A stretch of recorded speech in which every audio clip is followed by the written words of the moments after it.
किसी ने बड़े कमाल की बात कही है कि जो लोग पैसे के लिए काम करते हैं वो जिंदगी भर भागते हैं, लेकिन जो पैसे को अपने लिए काम कराते हैं वही असली खिलाड़ी होते हैं। नमस्कार दोस्तों, मैं मुनीश अरोड़ा आपका अपने YouTube चैनल कार्टून मस्ती विद दीपांशी में स्वागत करता हूं।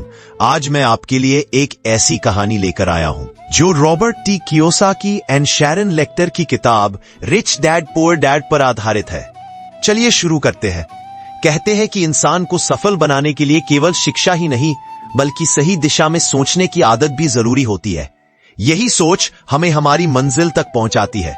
यह कहानी है विपिन नागपाल नाम के एक लड़के की, जिसके दो गुरु थे। एक सिखाते थे नौकरी की राह और दूसरे सिखाते थे दौलत की राह। विपिन नागपाल एक मध्यम वर्गीय परिवार में जन्मा था। उसके पिता सुरेश एक सरकारी स्कूल के शिक्षक थे।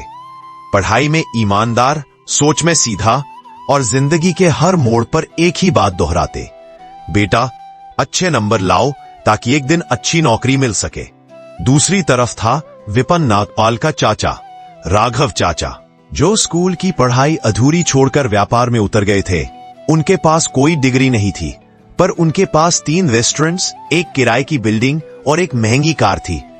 विपिन नागपाल जब छोटा था तो पिता की बातों को ही सही मानता था, लेकिन जैसे जैसे वह बड़ा हुआ वह राघव चाचा की जिंदगी से प्रभावित होने लगा। एक दिन विपिन नागपाल ने अपने पिता से पूछा, पापा, अगर चाचा जी ने स्कूल की पढ़ाई पूरी नहीं की तो वो इतने पैसे वाले कैसे बन गए? सुरेश जी बोले, बेटा पैसा सब कुछ नहीं होता, असली दौलत इज्जत होती है। मेहनत से कमाओ लेकिन शॉर्टकट मत अपनाओ। विपिन नागपाल चुप हो गया, लेकिन सवाल उसके दिल में घर कर गया। एक दिन विपिन नागपाल ने हिम्मत करके राघव चाचा से पूछा, चाचा, क्या आप मुझे सिखा सकते हैं कि आपने पैसा कैसे कमाया? राघव मुस्कुराए और बोले, अरे वाह, अब तू सही सवाल पूछ रहा है। सुन, ये स्कूल तुझे नौकरी करना सिखाता है, लेकिन ये नहीं सिखाता कि पैसे को कैसे काम में लाया जाए। मैं तुझे सिखाऊंगा कि पैसे के लिए काम करना छोड़ पैसे को अपने लिए कैसे काम करवाना है। उस दिन से विपिन नागपाल ने 2 तरह की पढ़ाई शुरू की, एक स्कूल की किताबों से और दूसरी राघव चाचा की जिंदगी से। राघव चाचा ने विपिन नागपाल को पहला सबक सिखाया, दौलतमंद लोग संपत्ति बनाते हैं, गरीब लोग देनदारियां खरीदते हैं। विपिन नागपाल ने कहा, पर मैं समझा नहीं चाचा।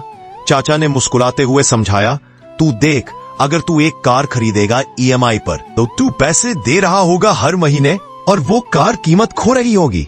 ये है देनदारी। लेकिन अगर तू किराए पर चढ़ाने वाला कमरा बनाए जो हर महीने तुझे किराया दे तो वो तेरे लिए पैसे कमाएगा। ये है संपत्ति। उस दिन से विपिन नागपाल ने अपने खर्चों को परखना शुरू कर दिया। वो जब कुछ खरीदता तो खुद से पूछता, क्या ये मेरे लिए पैसा लाएगा या मुझसे पैसा खींचेगा? एक दिन चाचा ने विपिन नागपाल को एक पुरानी इमारत दिखाई। इस बिल्डिंग को खरीदने वाला था मैं, 20 लाख में मिल रही थी, लेकिन लोगों ने डराया कि पुराने मकान में झंझट बहुत है। मैंने डर को नजरअंदाज किया और उसे खरीद लिया। आज वही बिल्डिंग 70 लाख की है और हर महीने 50,000 का किराया देती है। विपिन नागपाल को समझ में आने लगा था, असली अमीर वही होता है जो डर से नहीं अवसरों से सोचता है। अब विपिन नागपाल कॉलेज में आ गया था। वह पढ़ाई के साथ साथ राघव चाचा के बिजनेस में मदद भी करने लगा।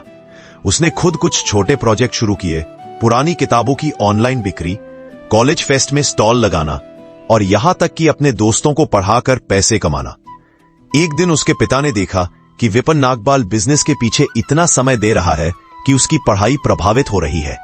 बेटा, कहीं ये सब तेरे करियर को नुकसान ना पहुंचा दे। नौकरी पक्की होनी चाहिए पहले, उन्होंने कहा। विपिन नागपाल ने सिर झुकाया, लेकिन दिल में सोच रहा था, क्या मैं सिर्फ नौकरी तक सिमट जाऊं या अपनी खुद की दौलत बना सकता हूं? कॉलेज खत्म होने के बाद विपिन नागपाल ने एक छोटी नौकरी की, लेकिन वहां भी उसने अपनी सैलरी का एक हिस्सा बचाया। 3 साल बाद उसने एक छोटे से अपार्टमेंट में निवेश किया। वह जगह सस्ते दाम पर मिल गई क्योंकि इलाके में अभी कोई बड़ा निर्माण नहीं हुआ था। विपिन नागपाल ने रिसर्च किया था कि वहां मेट्रो आ रही है। 2 साल बाद वही प्रॉपर्टी दोगुनी कीमत की हो गई। उसने महसूस किया, जो लोग दूसरों की सोच से चलते हैं वो पीछे रह जाते हैं और जो रिस्क लेते हैं वही आगे बढ़ते हैं। अब विपिन नागपाल के पास 2 रास्ते थे। या तो वह अपनी नौकरी में प्रमोशन की सीढ़ियां चढ़े या फिर पूरी तरह अपने रियल एस्टेट के बिजनेस में उतर जाए। पिता ने सलाह दी, बेटा अब तो तू नौकरी में भी अच्छा कर रहा है तो इसे छोड़ना क्यों।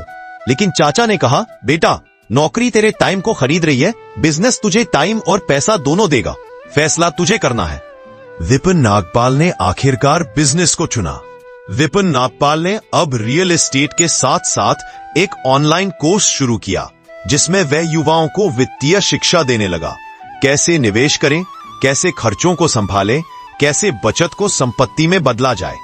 वह कहता, मेरे दो गुरु थे, एक ने सिखाया कि मेहनत से इज्जत कमाओ और दूसरे ने सिखाया कि बुद्धि से दौलत बनाओ।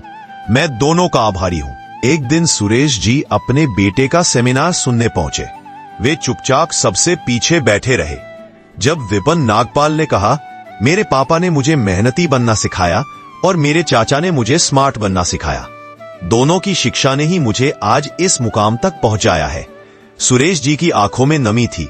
वे मंच पर आए और बोले, बेटा आज मुझे समझ में आया कि केवल किताबें ही काफी नहीं, जिंदगी की असली शिक्षा भी जरूरी है। तू सही रास्ते पर है। आज विपिन नागपाल 32 साल का है। उसके पास 5 किराए की प्रॉपर्टीज हैं, एक ऑनलाइन एजुकेशन प्लेटफॉर्म है और वह एक लेखक भी है। उसने अपने अनुभव से सीखा कि दौलत केवल पैसे में नहीं बल्कि आजादी में है। अपने समय, अपनी पसंद और अपने फैसलों की आजादी। वह आज भी युवाओं को एक ही बात सिखाता है, पैसे के पीछे मत भागो, पैसे को अपने पीछे लगाओ। इस कहानी से हमें शिक्षा मिलती है कि गरीब लोग पैसे के लिए काम करते हैं, अमीर लोग पैसे को अपने लिए काम करवाते हैं। शिक्षा जरूरी है लेकिन उससे भी जरूरी है सही वित्तीय सोच। नौकरी तुझे सुरक्षित बना सकती है लेकिन दौलत की आजादी नहीं दे सकती। अगर आपको यह कहानी पसंद आई हो तो इसे लाइक करें, शेयर करें और ऐसी ही प्रेरणादायक कहानियों के लिए कार्टून मस्ती विद दीपांशी चैनल को सब्सक्राइब करें।